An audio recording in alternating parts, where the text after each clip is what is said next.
We always kind of say we shouldn't have a story, but we should have a lore. There is a consistent narrative. The things that you see there are there for a reason. If there are buildings, they're there because a certain race built them, and they look like that race has built them. And if you talk to aliens in the game, you'll get little touches of that. If you read some text on a monolith, you'll get, it will be consistent with that. And that's lore to me, that's world building.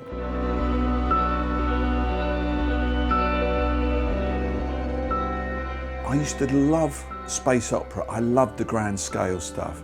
I loved the kind of stuff that Larry Niven would do, or people like Robert Heinlein.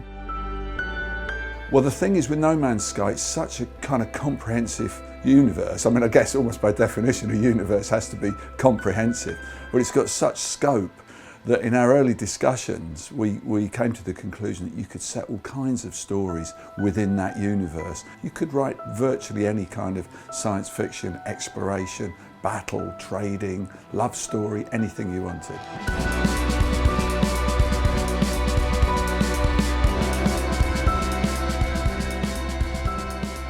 Much as I'm thrilled to go and see a new game and to get the inside scoop on it, because I am a fan, just think I'm seeing something that other people haven't seen and I've got inside knowledge.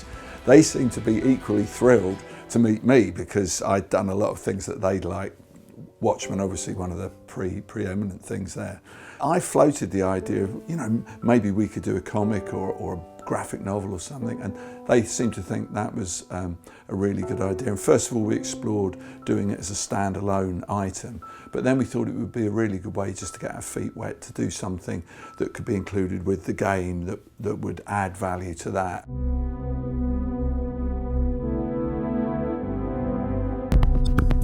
I've always had a soft spot for old games when you used to buy them and they would come with like a booklet. I liked the idea of that for No Man's Sky, of giving people a little bit of the flavour of the universe and kind of help build out the world a little bit. I chose to tell a story that was a kind of small adventure about a trader with a very valuable cargo and what becomes of the cargo, because that trading aspect was one part of the game. So it's a lot of flying about in spaceships and a bit of humour, I think. And it's worked really well because in this booklet that's going to be with the game, James Swallow, who wrote a text story, wrote a more visceral, internal, very gripping and engaging story of one particular character. I connect very strongly with visual imagery, and I think the look of No Man's Sky was the thing that really sort of struck me when I saw it the first time, because it had that look like all of my favourite pulp sci-fi covers come to life. And immediately, when I saw that very first trailer, I thought, I've got to play this. I want to go to this place. I want to wander around there and see a little of it. And it was inspiring. It's been great to have Dave doing these illustrations to sort of, bookend my story. We've done something in a way that's kind of similar to the old sort of pulp sci-fi magazines like, Galaxy magazine and Astounding Stories and all those kind of things, whether you'd have a text story and you'd have these kind of great black and white illustrations. And having those two things married together, I think, again, it's all of this stuff is reaching back to the lore and the sense of the world that this science fiction has come from. And it's fun to explore that. So what I've done is it's a survival story. It's about a character who's shipwrecked on a planet with some unpleasant alien species chasing after them, and we've got the Sentinels that you've seen in the game as well. And it's all about this character just basically trying to fix their ship and get off the planet. But it's very much done from an internal viewpoint and made it very, very personal. And I felt like I was trying to explore that world and explore that sort of texture. What's been really fun with James and with Dave is actually just showing them the game, especially like people who have such a love of sci-fi and such a background in it.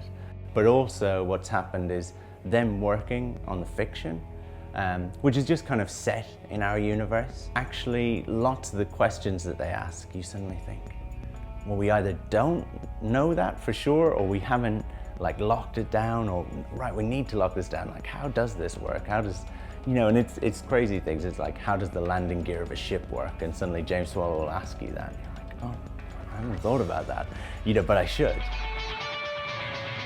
I'm not sure even I know the whole story yet, But I do like the idea of adventures happening in a universe that has a history, you know, that you're not really the first people who ever flew around this universe. So I like that idea of trying to piece together a mystery as well, you know, not only to physically explore, but intellectually to piece together a mystery. I think there's definitely a huge breadth of stories to tell in No Man's Sky.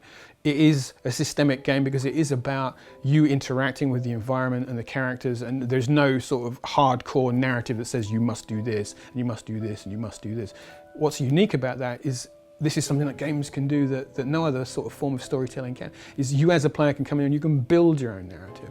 And you might play that game for, you know, months or years, who knows how long.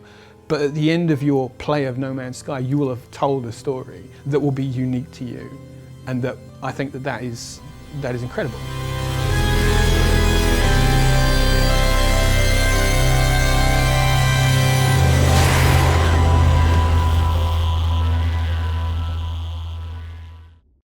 PS4 for the players.